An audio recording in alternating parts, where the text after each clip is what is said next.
alternatives is car number 15, Rien Richens from the Netherlands.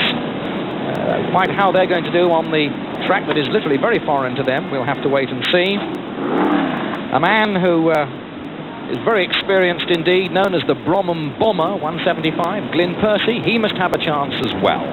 The pace car takes them round in the front of the field for 2 laps, warming up, and then the pace car will pull away and send them on their way. Very big, very powerful machines, a lot of iron in them. There's the Bromham Bomber, 175, comes from Bromham, just outside Bedford. Glyn Percy, he's a former European champion, so he certainly knows what he's doing. Unlimited capacity on these engines. Most of them are 454 Chevrolets, around the 5-litre mark. There's no shortage of power, no shortage of iron to protect them, because very much a contact formula here. If someone's in the way, you put that bumper in and you shift it. So that's the 2 warming up laps complete, and we are on our way now with the Billows Formula 1 Stock Car European Championship. And already Rien Richens from the Netherlands is in trouble. Car number 15, I think that means he's going to be out of this race. Now the cars that have been seeded through lined up in graded order, that is to say that the lower grade drivers were at the front going back to the stars, and then the qualifiers from the early race in the afternoon in turn were lined up in their list. So 15 has just rejoined, in fact, Rien Richens from the Netherlands. Car at the front of that group there, 51, Mo Smith. He in fact won the qualifying race earlier in the afternoon. So he's on form today, and the car is obviously going right. Let's pick up the placings now with 2 laps gone. In fact, he is the leader, 51. That's Mo Smith. Out in front at the moment, comes from Avery. Second place is 91, then 110. That's the first 3. 51, 91, and 110. 217 finds himself in trouble very quickly indeed, and that's George Grunder from Belgium.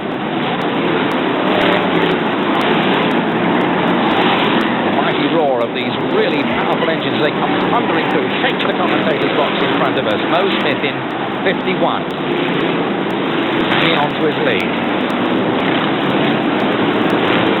Still 91, a little bit further back in that second place. That's Will Warnes from Sheffield. And third is car number 110, Ray Scriven from Fairford. That's the 1, 2, 3.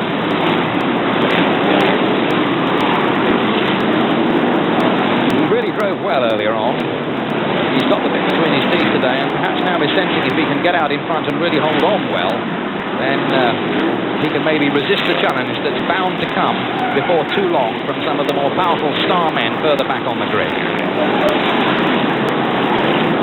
Ben Wolfenden, of course, being one of the top men, had to start at the back of his particular part of the grid, so not a lot to do. One of the basic principles of stock car racing, of course, is the better men always start at the back and have to fight their way through. And that's Chris Elwell, obviously causing problems for 177. And 217, the wheels spinning around there. George Grunder again. Far too much accelerator there, and that powerful engine just spinning the tyres into smoke. 9 laps gone. Still 51, Mo Smith the leader. 91, Wilf Warnes in second place. Then 110, Ray Scriven is third. 36 comes next.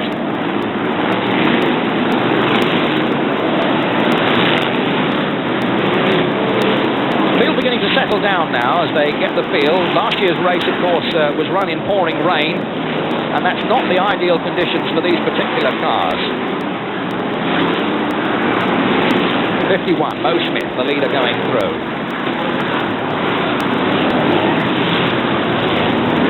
And trouble as they go down that back straight.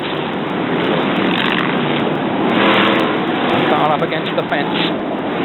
294 trying to weave his way through the slower ones. 51, Mo Smith is still there. Up into second place now. Has shot the 36 car. Has now gone into second place. That's Rod Balding from Rotherham. The places now begin to change. 199 is now moving through. Mike Close, he's currently joint top of the national points. That's the second place car, number 36. So it's 51, In fact, 36 as I speak has gone down into third place, and 199 has now moved up into second, Mike Close from Skipton. So 51 is still there, Mo Smith, and 199 is not very far behind him now in second place and coming to make the challenge. That's first and second, those two cars in your picture now. Mo Smith, the yellow-grey driver, being challenged now by the Starman. He's got the experience, he's obviously got the car to do it. Can he now overhaul the lower-grade driver and add to his triumphs this season? It's no mean feat to be top of the points. And here he comes now. He's not even going to have to push. Mo Smith, I think, must realise the strength of the challenge and is prepared to leave him room on the inside so that 199, in fact, can move through. Mike Close from Skipton, then the leader now. 199, 51. Mo Smith is second. In third place, it's number 36, Rod Balding. Next comes car number 91, Will Warnes from Sheffield. But now comes the perennial problem for stock car drivers. When you're in the lead, you've got to start picking your way through some of those slower, less experienced backmarker cars who are liable to do silly things in front of you. And the point adequately proved by George Grunder. But if you know a thing or two, you don't get too close to some of the lower grade drivers or drivers visiting a track, because you can very quickly get caught up and your prospects can be ruined extremely quickly. There's 36 down into fourth place now, because 51 has now moved up through into the next place. Mo Smith, 51 is dropped down a couple of places now. In fact, Mo Smith, I see, is out. 51 is out. This man is still the leader. 199 is still going well, Mike Close. But there he is, Mo Smith, the yellow top, who led. I'm looking at the lap sheet. He led from lap 1. He's got a puncture on the rear offside. He led from laps 1 to 15 and is now out of the race. So it's 199 is now the leader. 36 is in second place. 218 and then 212 are the other places as you see those cars go through. So 199, Mike Close is still comfortably there in the lead.